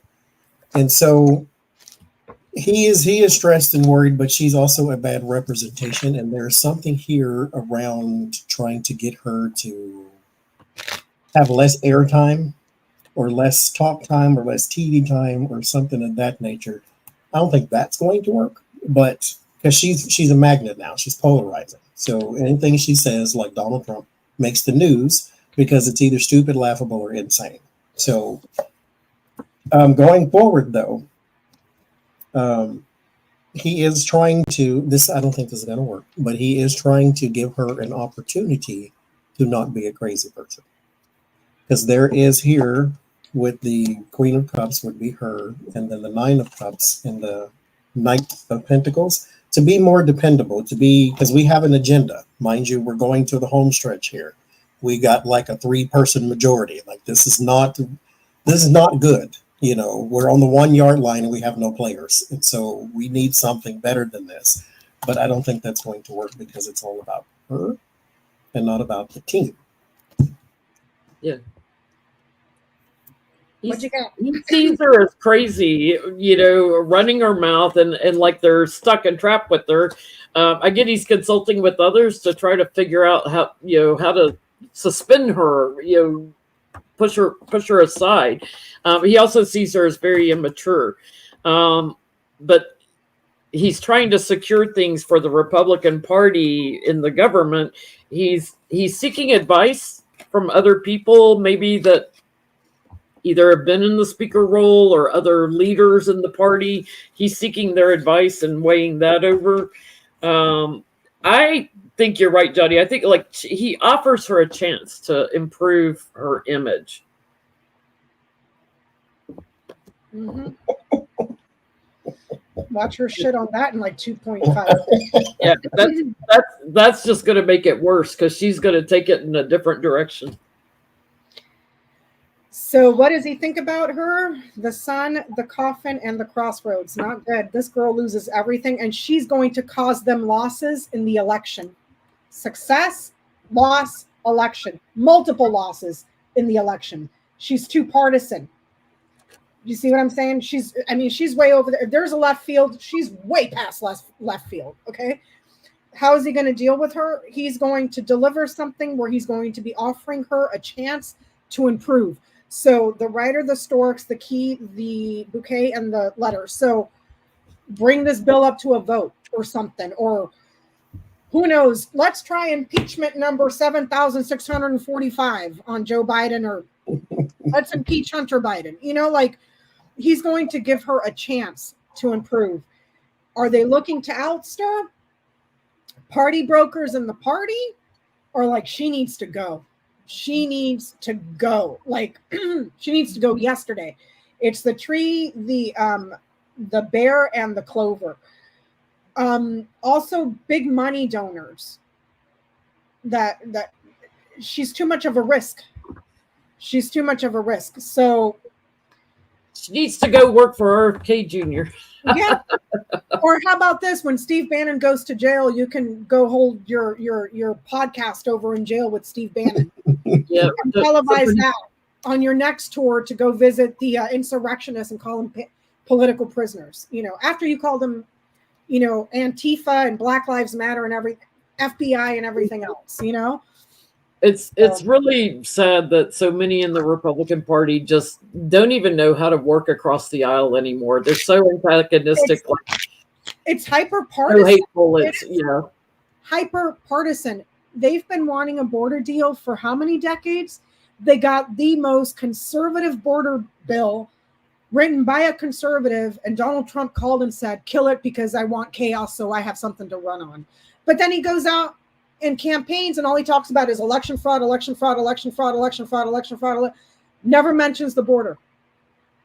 So, and then it's bad when Republicans come out and say, yeah, Donald Trump did this. It backfires. It's just like, they're just too stupid. I don't know if it's stupidity or if it's because they're in the Washington bubble where you can't see how the rest of the country is seeing this stuff and going, you guys you're fired. It's the tower. It's a bad idea from the start, and then it turns out to be disaster in the end. Yeah. That's all it is. Yeah, and unfortunately, until they get the money out of politics, we're never going to see working across the aisle again. It's either side. Thank you, Anna. Thank you, Anna. Well, that's all we got for tonight. If you have time or the opportunity tonight, go out, and there's supposed to be one more day to watch the Northern Lights. Hopefully y'all can see it. That was my bucket list thing, and I did not see it. I went out there at 1 a.m. You can't see it. Is it because of too much light pollution, or is it because you're too far south? I think I'm too. That's it. Yeah, because Portland is that away, and they said you can see it from Portland, but I'm like 30 miles away from Portland. So there's that. I didn't have the light pollution, but I checked at midnight. Because I saw 2 different times to check. I saw midnight to 2, and then I saw like 3 to 4:30 or something like that. So I kept setting my alarm and going out every hour on the hour. I never get to see anything. Yeah, we There's can't. be one more chance, so y'all go see it tonight if you can. We can't. We're too far south. But I did enjoy the videos that Mom sent. Peggy, hi, Mom. Mm-hmm. Those are great. Yeah, those were very pretty. I showed him to Peanut too. He's like, "Oh wow!" But we're way too far south to. I want to see, because mind you, they say look through your phone; it's easier to see. But the solar flare, mind you, is still spring, so our temperature should hover around 75-ish. It was 90 for the past 2 days. Oh hell no! That was not. We got up to 80 today, which is very warm for us this time of year. Solar flare smacked the crap out of us. It was not cute. I'm hot right now. But it can affect electronics and stuff. Uh-huh. Yeah, it's kind of like Mercury retrograde on steroids. We've been over here chilling in the 70s, and I'm going, that's too hot, and it's been like mid 70s. But well, that's all we got, you guys. Next week will be on Johnny's channel. I will not be joining because I have a thing going on the next day that I have to be like up bright and early for. So it'll be Johnny, Jennie, and whoever Johnny invites. Thank you all. Somebody has a birthday coming up also after that Sunday. I'll bake you a cake and eat it for you too, Johnny. You can go right ahead. Yeah. So, there's my little hound of Hades out there screaming already. So, do you hear her? Mm-hmm. She wants it. Hold on, let me go get her in so you guys can see the bride. I took Johnny's birthday off to celebrate. I was like, oh, I not only take my birthday off, I take yours. Say hi to Auntie Jennie and Roxy. all your friends and tell them what a bad little girl you've been. He's like, come here. She was pulling a Ted Cruz and hiding behind the plant. So, she's been bad, going real bad. See, there's Auntie Biscuits and Nanny Biscuits. Nanny Biscuits says hi too. Roxy. See, Nanny Biscuit says hi too. Say, I've been being a demon. I've been being a demon teenager. Now I'm a girl. All right, you guys. Well, we'll see you. Well, they'll see you next week. Bye. Bye.